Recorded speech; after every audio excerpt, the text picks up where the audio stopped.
আজকের ভিডিওটি তাদের জন্য যারা এসআইআর সংক্রান্ত এনুমারেশন ফর্ম ফিল আপ করার সময় নিজেকে কোনোভাবেই 2002 এর ভোটার লিস্টের সঙ্গে ম্যাপিং করতে পারেননি।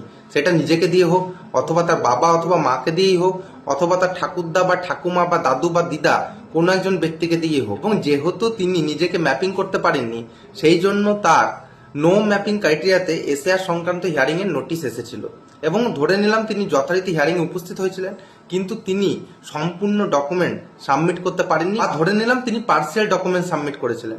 পার্সিয়াল ডকুমেন্ট বলতে আমি কি বোঝাতে চাইছি, ধরুন যখন নো ম্যাপিং এর হিয়ারিং হয়েছিল তখন কিন্তু জন্ম তারিখ অনুযায়ী তাকে ডকুমেন্ট সাবমিট করতে হতো। ধরে নিলাম যে কোনো ব্যক্তির জন্ম যদি 1 জুলাই 1987 আগে হয়, তাহলে সেই ক্ষেত্রে তাকে যে কোনো একটা ডকুমেন্ট সাবমিট করতে হতো, এবং সেটি নিজের যে কোনো একটি ডকুমেন্ট, অবশ্যই যেন সেটা নির্বাচন কমিশন প্রদত্ত ডকুমেন্টের মধ্যে হয়। যদি কোনো ব্যক্তির জন্ম 1 জুলাই 1987 পরে এবং 2 ডিসেম্বর 2004 মধ্যে হয়, তাহলে ওই ব্যক্তির ক্ষেত্রে যে কোনো দুটো ডকুমেন্ট সাবমিট করতে হতো, নিজের একটি ডকুমেন্ট এবং তার মা অথবা বাবার যে কোনো একটি ডকুমেন্ট, অবশ্যই নির্বাচন কমিশন প্রদত্ত যে কোনো একটি ডকুমেন্ট। এবং যদি কোনো ব্যক্তির জন্ম 2 ডিসেম্বর 2004 পরে হয়, তাহলে সেক্ষেত্রে ওই ব্যক্তিকে 3টি ডকুমেন্ট সাবমিট করতে হতো। এক্ষেত্রে নিজের একটি ডকুমেন্ট এবং বাবা এবং মায়ের উভয়েরই একটি করে ডকুমেন্ট কিন্তু তাকে সাবমিট করতে হতো। অবশ্যই নির্বাচন কমিশন প্রদত্ত ডকুমেন্টের মধ্যে যে কোনো একটি করে ডকুমেন্ট। ধরে নিলাম কোনো একজন ব্যক্তির জন্ম 1991 সালে, তাহলে সেই ক্ষেত্রে এসআইআর হিয়ারিং এর জন্য তাকে দুটো ডকুমেন্ট সাবমিট করতে হতো।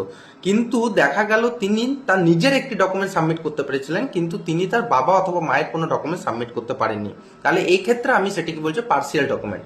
অথবা দেখা গেল কোনো একজন ব্যক্তির জন্ম 1992 সালে, তাহলে সেই ক্ষেত্রেও তাকে দুটো ডকুমেন্ট সাবমিট করতে হতো, কিন্তু দেখা গেল তিনি নিজের সেরকম কোনো নির্বাচন কমিশন প্রদত্ত কোনো ডকুমেন্ট সাবমিট করতে পারেনি, কিন্তু তার বাবা বা মায়ের যে কোনো একজনের নির্বাচন কমিশন প্রদত্ত ডকুমেন্ট সাবমিট করতে পেরেছেন। তাহলে এই ক্ষেত্রেও কিন্তু একটি নির্বাচন কমিশন প্রদত্ত ডকুমেন্ট কিন্তু তিনি সাবমিট করেছেন। তাহলে এটাকেও আমরা বলবো পার্সিয়াল ডকুমেন্ট।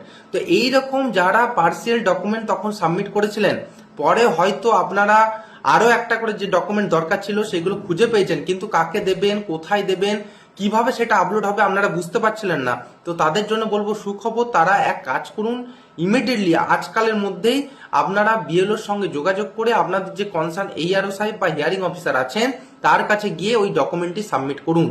তাহলে কিন্তু আপনার ডকুমেন্টটি ওই এইআরও সাহেবের পোর্টালে কিন্তু আপলোড হবে এবং আপনার নাম ফাইনাল ভোটার লিস্টে কিন্তু অবশ্যই উঠবে। কিন্তু আমি বারবার বলছি, বেশি ডিলে করবেন না। যদি এরকম আপনার কাছে সম্পূর্ণ ডকুমেন্টস থাকে বা যে ডকুমেন্টটি তখন সাবমিট করতে পারেননি সেইটা হয়তো পরে খুঁজে পেয়েছেন, এরকম কোনো ডকুমেন্ট থাকলে আপনি অবশ্যই আপনার কনসার্ন বিএলও সাহেবের মাধ্যমে আপনার যে এইআরও সাহেব আছে তার কাছে যোগাযোগ করে সেই ডকুমেন্টটি অবশ্যই আজকালের মধ্যে সাবমিট করুন।